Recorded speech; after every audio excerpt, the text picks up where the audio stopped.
Hey guys, I'm Anthony and welcome to After Van Life. If you are new to my channel, thanks for tuning in. I appreciate it. Don't forget to subscribe, comment, and hit the notification bell so you know when I post videos.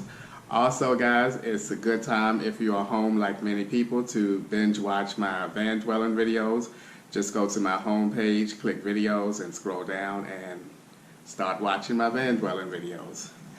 Alright guys, whoa, so I am at the tail end of the second week of 11 and a half hour shifts, and I will say I am still exhausted, but not as exhausted as I was the first week.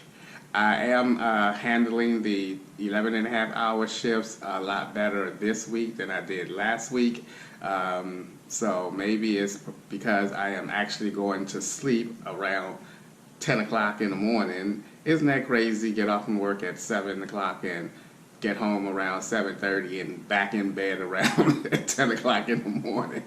So that has been the story of my life the past almost 2 weeks. Sleeping, eating, and working.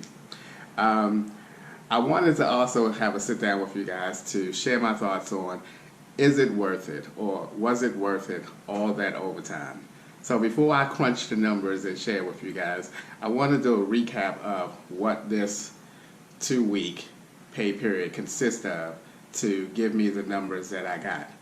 Okay, the first week of the pay period, I worked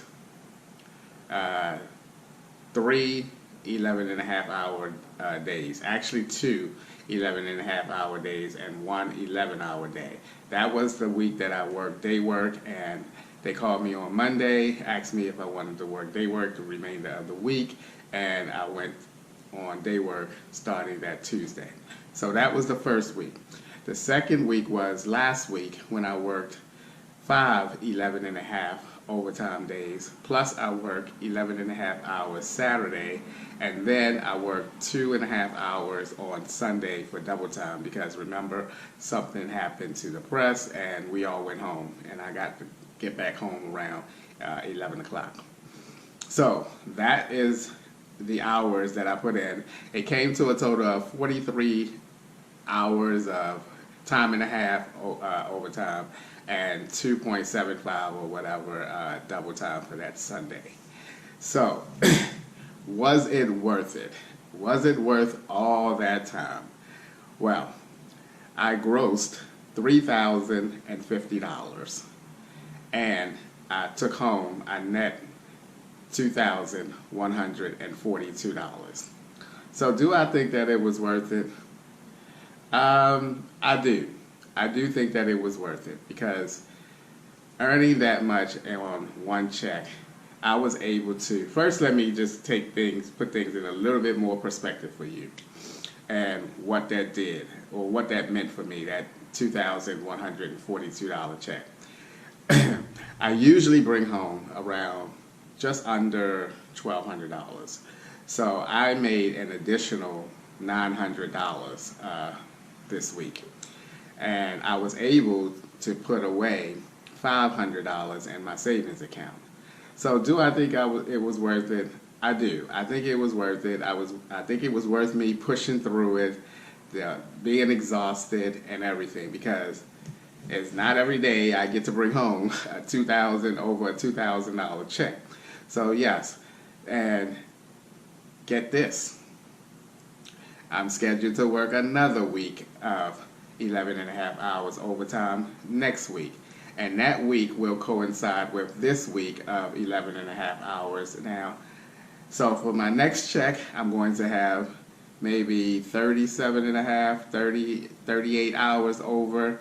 So just under what I had for this week. But who knows if they might ask us to work the weekend. As of now, I am off the weekend, thankfully, because I do need to just lay down all day. I may need to lay down for 2 days. But yeah, it was worth it for me because I was so anxious to see what the final number was, what was I going to bring home. And when I saw that it was over $2,000, I was pretty pleased with it because, again, I was allowed to put $500 in my savings account, which basically is 2 months of savings almost. So I was able to do that in one check. Now, my next check with 2 weeks of overtime, I should be able to put close to $1,000 in my savings account. So I'm looking forward to that. But first, I got to push through another 11 and a half hour week, though.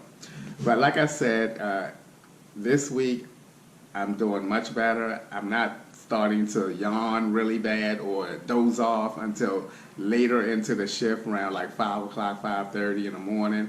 And by then, you know, it's almost time I can see the finish line for that night. But yeah, I think it was worth it, guys. $2,142.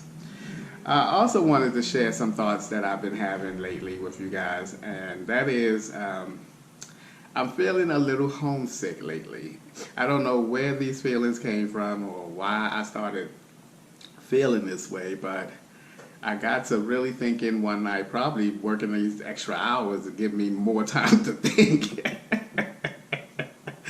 But yeah, I got to thinking how I miss being around or being close to my family and my friends, and I haven't seen my mom in months now, and especially what's going on today. It's probably going to be even longer before I get a chance to see everyone.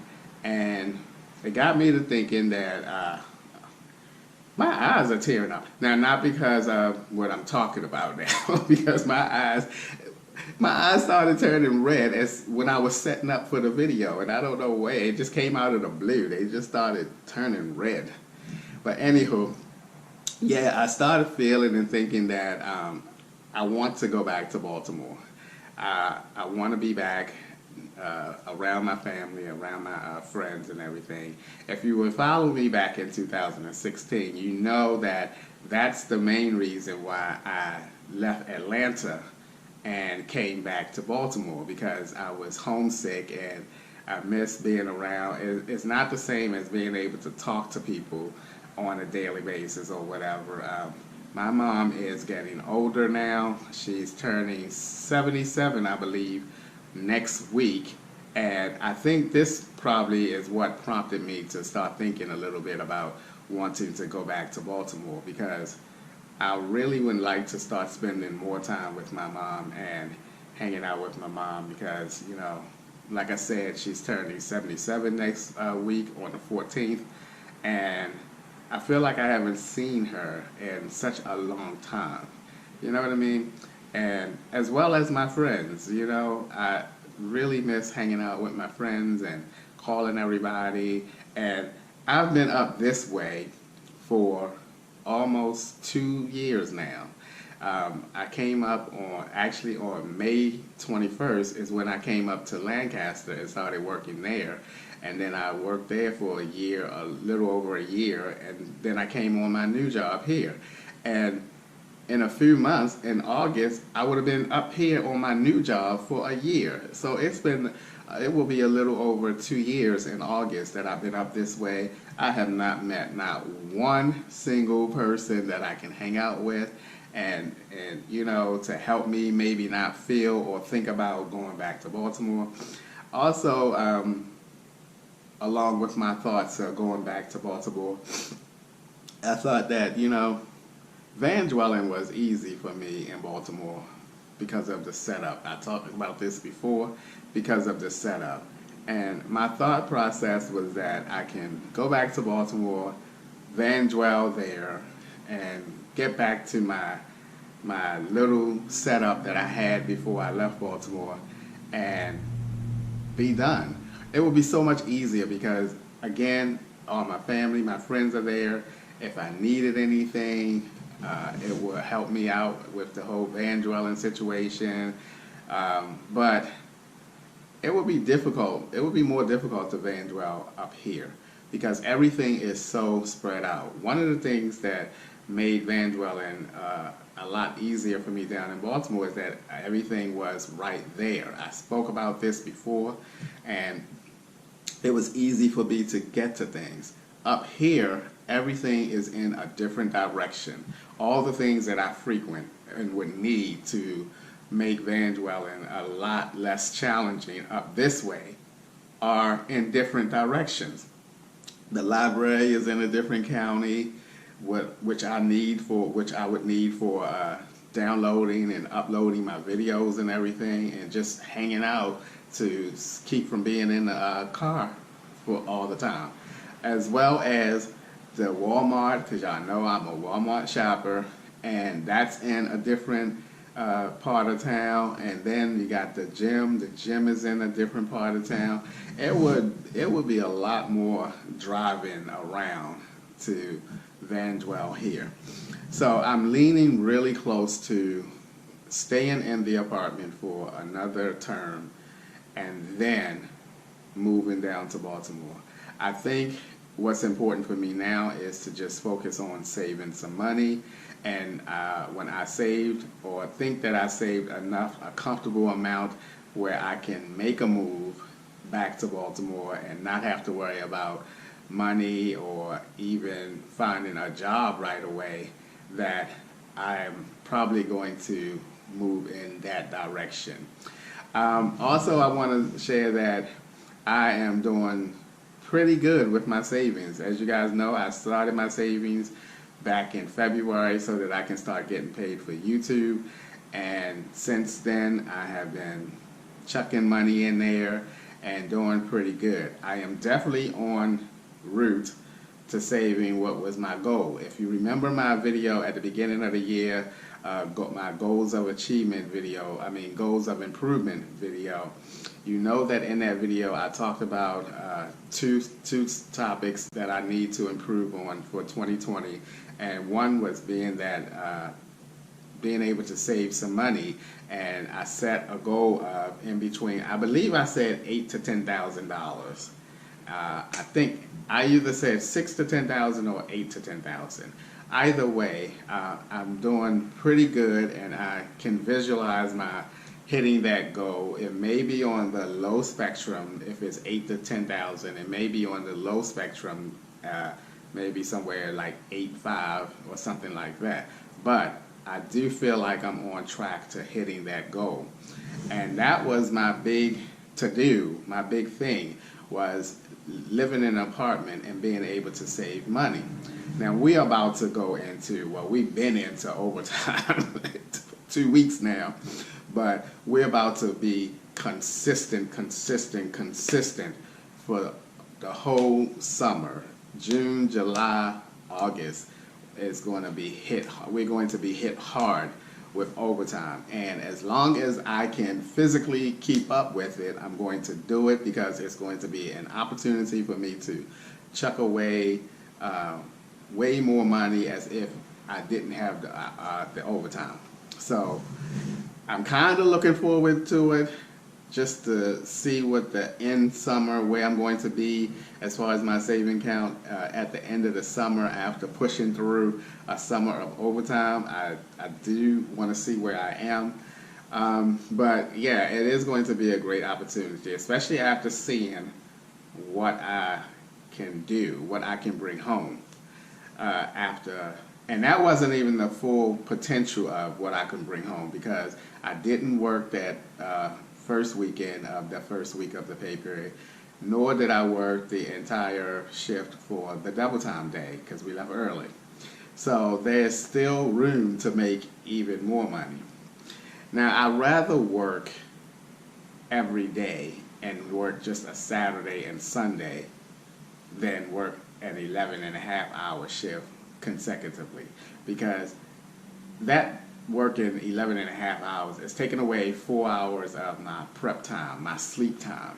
If I'm going in there every day, I still have my full day to prep and prepare to go the next day or later on that day, that night. So that's going to do it, guys. I wanted to just share those two things with you guys. I truly believe that it was worth it. It was worth pushing through, because I rarely make a check that's over $2,000. And also, you know, I am seriously considering moving back to Baltimore. And one more note on the whole moving back to Baltimore. I'm not against if and when I choose to move back to Baltimore, if that happens, I think that I am going to continue to miss my family and friends, so that thought probably would never go away. It's not going to go away. I'm not against driving if I'm in a situation where I need to work and I'm ready to move down there and it's taking me a little longer to find a job.